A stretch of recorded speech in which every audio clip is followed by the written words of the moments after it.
Hello students. So today's topic is projectile motion. Projectile motion जो है basically when we throw a object with a constant velocity and making an angle theta with horizontal, then it follow a particular kind of motion. As you can see in figure, I take a object, it can be a stone or something else, doesn't matter.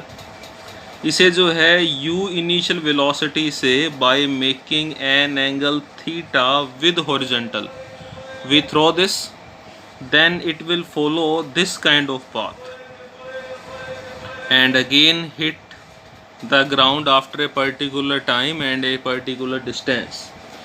If you see in cricket match, तो कोई batsman है, अगर वो ball को hit कर रहा है तो वो इस पाथ को फॉलो करेगी, है ना.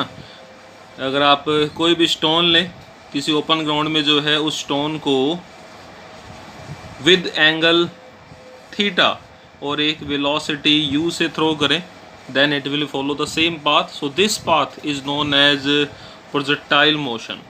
Okay, so let us consider we throw a stone with the initial velocity u and with the angle theta making with horizontal as shown in figure. Then this stone follow projectile motion, basically move under gravity. जब आप इसे throw कर देंगे तो ये gravity के under जो है मूव करेगा, पहले ऊपर जाएगा और फिर अंडर द ग्रेविटी ये क्या होगा, नीचे आके एक पर्टिकुलर पॉइंट पे हिट कर देगा. ठीक है. So this motion is known as projectile motion. When you fight the competitions there will be many questions based on this topic. ठीक है. तो सबसे पहले हमें पता लगाना है that what is the equation of motion of the object which is follow projectile motion.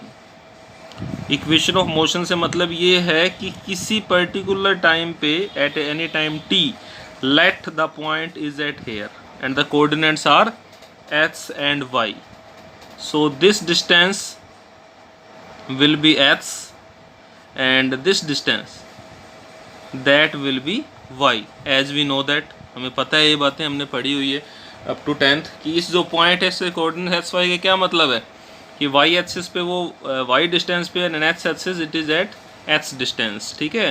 तो एक्स और वाई कोऑर्डिनेट्स जो हैं इसके किसी पर्टिकुलर टाइम पर, उनके बीच में रिलेशन फाइंड आउट करना ही क्या है, equation of motion. Again the relation between x and y coordinate of given object in any kind of motion. It's not only projectile motion. मैं एक इक्वेशन ऑफ मोशन का जर्नल डेफिनेशन बता रहा हूँ. कोई ऑब्जेक्ट किसी भी पाथ को फॉलो कर रहा है ना, तो उसके किसी पर्टिकुलर टाइम पे जो उसके कोऑर्डिनेट्स हैं which are specifying its position at in a plane in a particular motion, then the relation between x and y will be known as its equation of motion. आपने circle पढ़ा हुआ है up to 10th class. Straight line भी आपने पढ़ी है.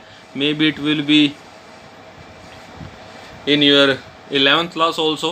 तो उन सब में क्या होता है, किसी भी कोई भी ऑब्जेक्ट जब मूव कर रहा है किसी पर्टिकुलर ट्रैक को, किसी पर्टिकुलर मोशन को, तो उसके कोऑर्डिनेट्स के बीच का relation and the main thing that जो इक्वेशन ऑफ मोशन है उसमें एक्स और वाई के बीच में रिलेशन होना चाहिए. उसके अलावा कोई तीसरा वेरिएबल पैरामीटर नहीं होना चाहिए. Constant will be there.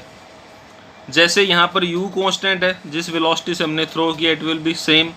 Angle theta it will be constant, है ना. तो हमें x और y में रिलेशन निकालना है जिसमें क्या हो, u हो सकता है, थीटा हो सकता है. Gravitational acceleration is a constant quantity.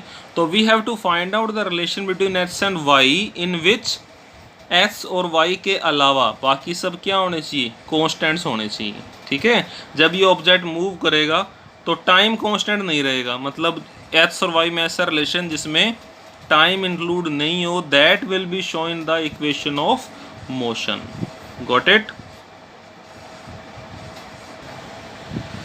So we have to find out equation of motion of a object which is follow the projectile motion. I hope equation of motion से मतलब सबको clear हो गया.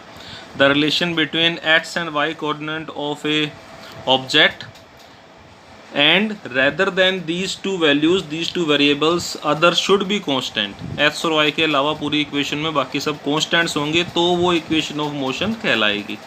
तो let's start this. So in x direction जब आपका object move कर रहा है तो x डायरेक्शन में उसकी वेलोसिटी क्या है, हमने उसको थ्रो किया यू वेलोसिटी से and with A making angle theta, तो u वेलोसिटी का x डायरेक्शन में कंपोनेंट क्या हो जाएगा, that will B u cos theta, and u velocity का y डायरेक्शन में कंपोनेंट क्या हो जाएगा, that will B u sin theta. ये हमने पहले डिस्कस किया हुआ है, ठीक है। सो लाइक इफ़ जो u जो है वो एक प्लेन में एक पर्टिकुलर डायरेक्शन में जा रहा है विद मेकिंग एंगल थीटा, तो उसका x कंपोनेंट हो जाएगा u cos थीटा और y कंपोनेंट हो जाएगा u sin थीटा। तो जब आपका ऑब्जेक्ट जो है जा तो रहा है प्लेन में, बट हम इसकी एक्स डायरेक्शन की बात कर रहे हैं, तो वेलोसिटी का कंपोनेंट क्या है, that is u cos theta, ठीक है। What is component of acceleration, that will B 0, क्योंकि अंडर ग्रेविटी मूव कर रहा है और ग्रेविटी जो है हमेशा कहाँ लगती है, perpendicular downward. Acceleration to gravity will be always perpendicular downward. That means x direction में, हॉरिजॉन्टल डायरेक्शन में एक्सेलरेशन क्या हो जाएगा, 0, क्योंकि ग्रेविटी जो है वो कहाँ लगेगी, vertical downward. Distance covered in t time will be x, क्योंकि जब ये किसी टाइम t पर यहाँ पर है, at time t this is at point p, ठीक है। तो x टाइम पर इसने कितनी डिस्टेंस कवर की है, t टाइम में x डायरेक्शन में डिस्टेंस कवर्ड हो जाएगी इट्स x कोऑर्डिनेट, और t टाइम में y डायरेक्शन में कितनी डिस्टेंस कवर्ड हो जाएगी, that will be y। This is very simple. तो देखिए x डायरेक्शन में इसकी वेलोसिटी का कंपोनेंट आ गया, एक्सेलरेशन आ गया, और इसकी डिस्टेंस कवर्ड आ गई इन टी टाइम। तो I am using second equation of motion, that is s is equal to u t plus half a t square in the term of x direction. s जो है वो जाएगा इसका x component u h t plus 1/2 a h t, क्योंकि हम particular x direction की बात कर रहे हैं। तो मैंने u और a में क्या लगा दिया, s लगा दिया, t तो टाइम है। Let the put the value of UH and AS is 0, UH is u cos theta, then you will get x is equal to u cos theta into time। ये एक equation आ गई। ये हमने इसकी x direction में distance covered निकाल ली in time t। सो x is equal to u cos theta into t। t time में कितनी डिस्टेंस कवर की है इसने x डायरेक्शन में, that is its x coordinate. I hope it is clear to all. Okay, same y में निकाल लेते हैं। जब आप y डायरेक्शन की बात कर रहे हैं, that time velocity in y direction, velocity का y component that is u sin theta. Now it has a acceleration and that will be minus g, क्योंकि ये g जो है वो डाउनवर्ड नीचे होता है और जो ये जा रहा है ऊपर की तरफ, y positive y means is going vertical upward. तो acceleration will be minus g and distance covered in t time that will be y। So as you can see in figure, ये यहाँ से इसका y कंपोनेंट देखे तो time के साथ इसका y कंपोनेंट ऊपर बढ़ेगा, है ना। तो इसमें जो है s जो है y हो जाएगा एंड वेलोसिटी का y component u sin theta and acceleration will be minus g। Okay, let put the values that again second equation that is y is equal to u y t plus half a y t square. U y और a y की मैंने value put कर दी। After that देखिए y की equation तो आ गई, लेकिन इसमें क्या दिख रहा है हमें इसमें दिख रहा है टाइम। तो we have to remove this time. How can I remove it, we can remove it from the first equation. First equation में x is equal to u cos theta into t, then what is t, x upon u cos theta. Let put the value of t from equation first in this equation. So when you put it, you will get this kind of equation.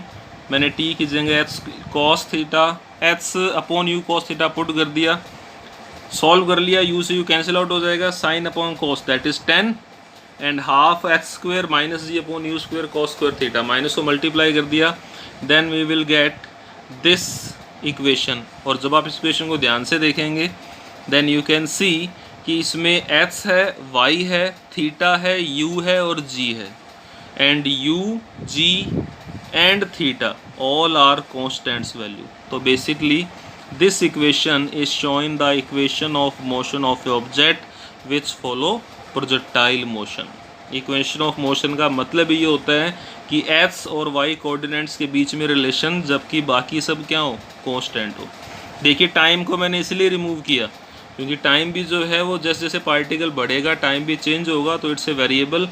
तो हमें time को remove करना पड़ेगा। x और y के अलावा सिर्फ क्या होने चाहिए हमारे पास, only constant should be there. Got it? So this is equation of motion of a object which is follow projectile motion. अभी इसमें कुछ बातें और बतानी है जिसकी बात हम अगले वीडियो में करेंगे. यहाँ हमने समझी है वो ऑब्जेक्ट जो प्रोजेक्टाइल मोशन को फॉलो कर रहा है उसकी इक्वेशन ऑफ मोशन क्या होगी. Got it? Thank you.